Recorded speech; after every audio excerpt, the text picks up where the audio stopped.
Hey you guys, I frequently get questions about mage-related things, how to go about builds, and just general advice.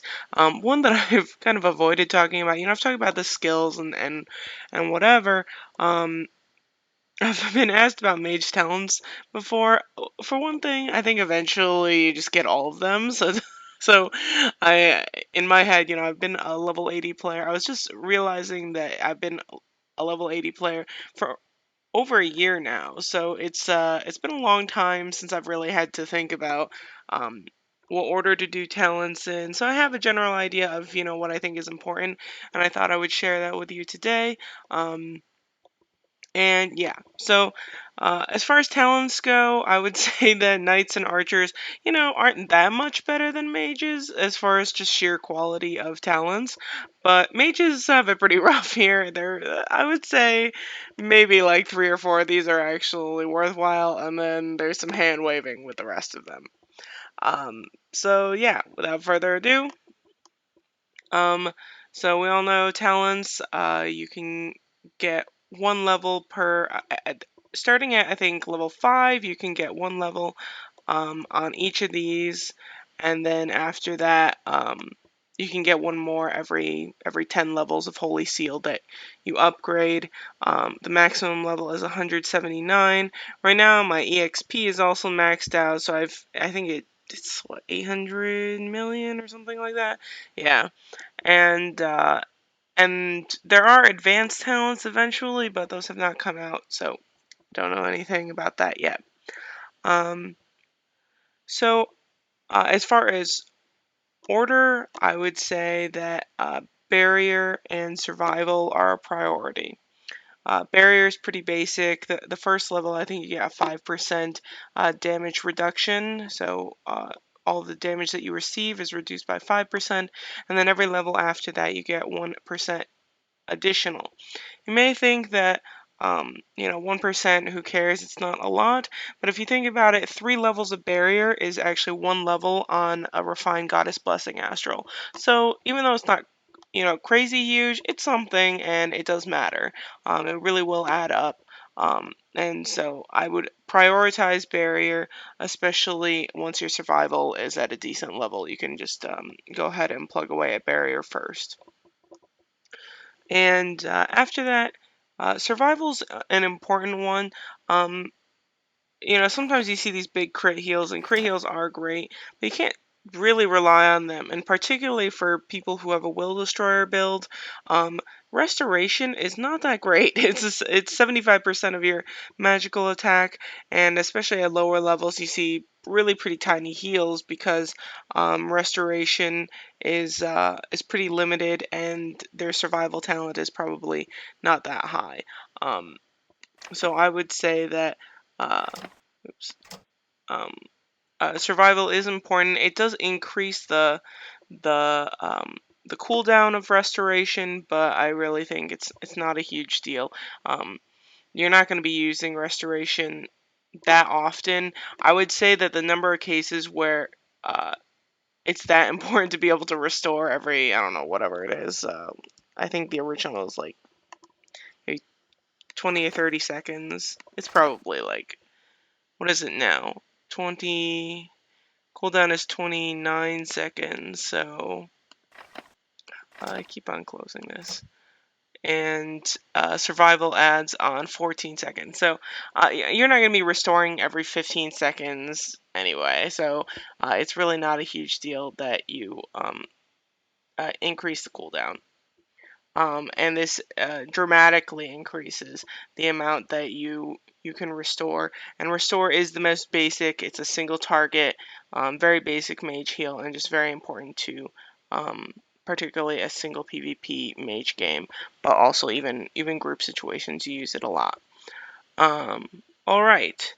The other one that I would say is well, okay. So I think the next most important is redemption. It shortens the Blessed Light cooldown. Blessed Light is a really nice group heal. Another just you know staple of the mage build. It's a huge part of our role in the game, and being able to do it more frequently, especially It used to be that it was a little bit hard to use Blessed Light repeatedly because many people had the arena sets of gear, and so they didn't build up as much rage. But now everybody pretty much has the 10 additional rage with every action, and so it's much easier to just um, use BL frequently, and so cutting down your cooldown time on that Blessed Light is really, really important. Um, every 60 seconds, which is the basic cooldown on Blessed Light, is a bit rough. Um, uh, in several situations, in particular things like TOK, but even some of the dungeons. If you're in a younger server where you can't get as many strong players to just help you through things, it's really if you need that blessed light frequently, you're gonna want this. Um, Focus, I would say, is the fourth most important, not because it's that good, but because it's there and it's everything else sucks. So, what I would do is actually get one level of focus early on and then just not put any points into it. Max out barrier every time you get the chance, max out survival. Redemption kind of depends how you're feeling about your holy seal, but don't put points more than 1 point into focus until way later in the game. Like once you really have nothing better to do, your holy seal is maxed out, you have a bunch of talent levels that you can't use, that's when you start putting things into focus. Um, but I would just do one of these so that you have like a 5% chance at getting this rage reduction buff. Um, but the 1% increase on the rate for this is totally not worth it. Just get the initial one and it'll be fine. Um, that's what I did personally, and it worked out perfectly fine. Um, so yeah, so we have 1, 2, 3, 4.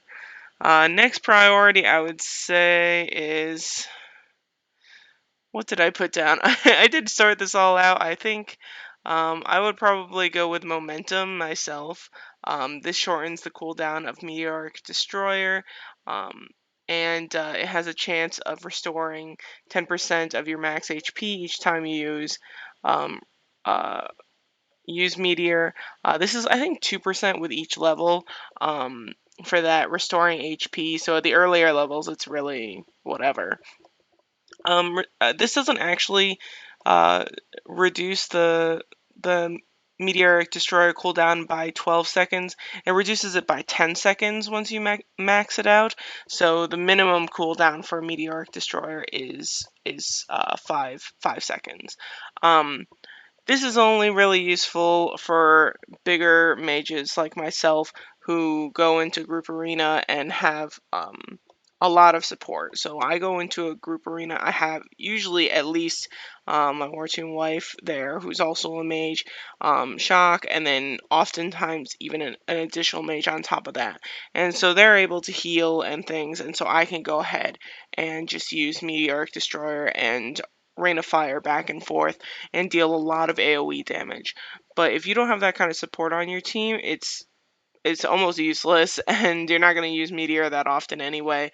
And the cooldown for Meteor wasn't that long in the first place; it was 15 seconds. And you have Rain of Fire, which has a 10-second cooldown. So it's just kind of it's like a little bit better for something that was already pretty decent. So yeah, just really not that important.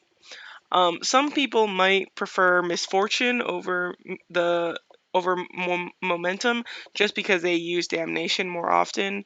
Damnation isn't crazy amazing, and I don't know why you need to shorten the cooldown for it so much, but apparently you can. Um, I would say there are a lot of cases. Damnation is nice in Dragon Invasion and some other cases. It mostly it's a group situation, so it helps your whole team deal a lot more damage, or else it's not really worth it. Um, uh, it's not bad in single PvP for mages for things like class wars, where you damnation and you go into Sylph, so you can deal some more damage in Sylph mode, or at least force your opponent to use a turn to do a purification. So there's that. Um, a bit of a clarification on misfortune is that it says so you lower the cooldown by 34 seconds, and increase damage by 100%. Increasing damage is not increasing damage on the buff. So if not, that would be 100% worth it. What is going on here? So on Damnation, we have deals 2500 magic damage, and that's the damage that gets increased by 100%. So 100% of 2500 is 2500. So the base damage on my damnation now is 5000. So it's nothing crazy. This increased damage is very whatever. So the whole point of damnation is to make your opponents receive 10% more damage for 5 turns, which is great, but that does not turn into, well, 100% of 10% would be 20%. So it's not 20%. It's not 110%. It's none of the above. That 10% damage taken is not what gets changed. It's just damage dealt, which is very irrelevant. It doesn't really matter. So yeah, between momentum and damnation, momentum and misfortune, I think these are just whichever one you use more. Work on that one first. Um, I do prefer momentum just because I think I use meteor more often, um, at least for PvP, uh, and especially group PvP. Um, so after that, I mean, so we've covered these uh, 6 talents, and the last two, callousness and awaken. So awaken, you for every basically Rain of Fire has a chance to decrease your rage consumption of Delphic Thunder Frenzy.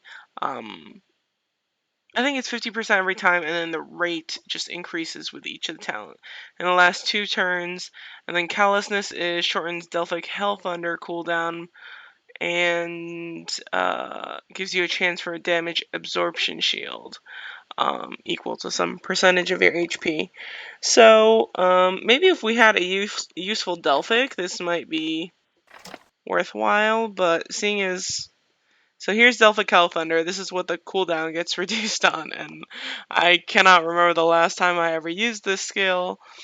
And this is Delphic Thunder Frenzy, and I definitely can't remember the last. Probably the last time I used any of these was when I did a review of Mage skills, or I think I did a video comparing some of them with the equally useless advanced Delphics that we got. And so yeah, mages don't really have a Delphic. We get by with Thunder, which is great skill, not amazing. The only good thing about Thunder is it has a really short cooldown. Otherwise, it deals pretty good damage, but we don't really have a don't have really have a thunder. Don't really have a Delphic that is worth our time, and therefore having a talent on any of them is really really useless.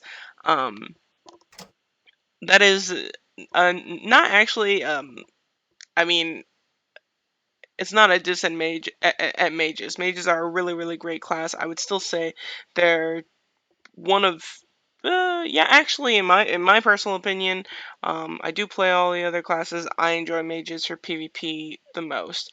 PvE, archers are a dream a dream come true.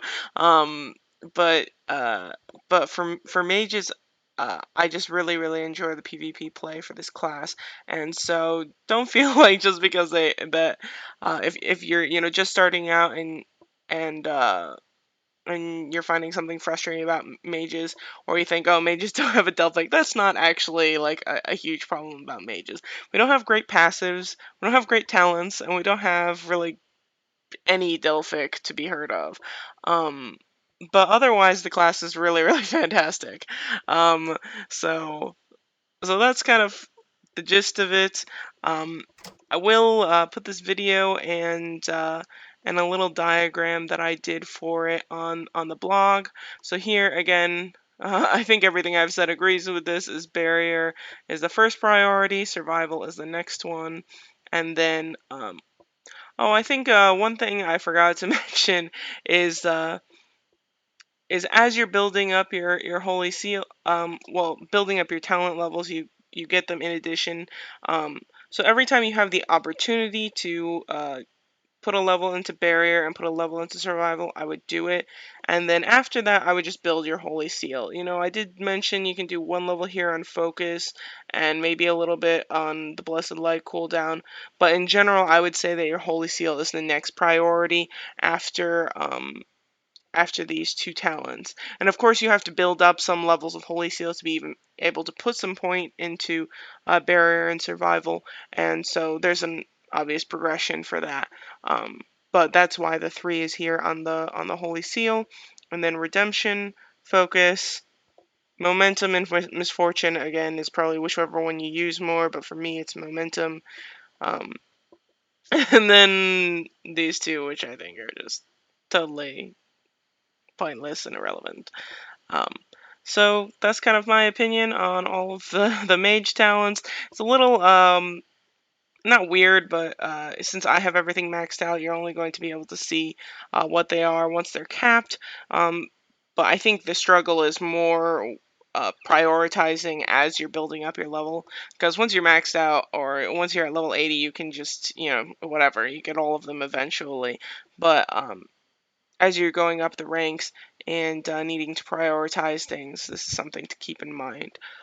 If there are any other kind of mage guide type things that you guys want to hear from, pester me, you know, like message me about it or leave comments and say what you want to see and bump each other's posts if you think something's really important. I've been asked about this one a few times before and just really didn't get to it, particularly because I felt like maybe it was kind of weird from a level 80 player, but no, you know, I shouldn't be that self-conscious about it. You guys should just ask. I'll put out, you know, what I think is best, and that's just my opinion. Definitely consult with each other as players because you know, when I was going through this through, you know, level 1 to 80, I was always talking with my friends about what we thought would be best, and sometimes we would screw up and think of something wrong, but we really tried, and I think that's a fun part of the game and a fun part of socializing with others to kind of build those bonds of, you know, playing together. So yeah, that's kind of just my 2 cents about it, and so thanks for watching, everybody. Take care and have a very good day.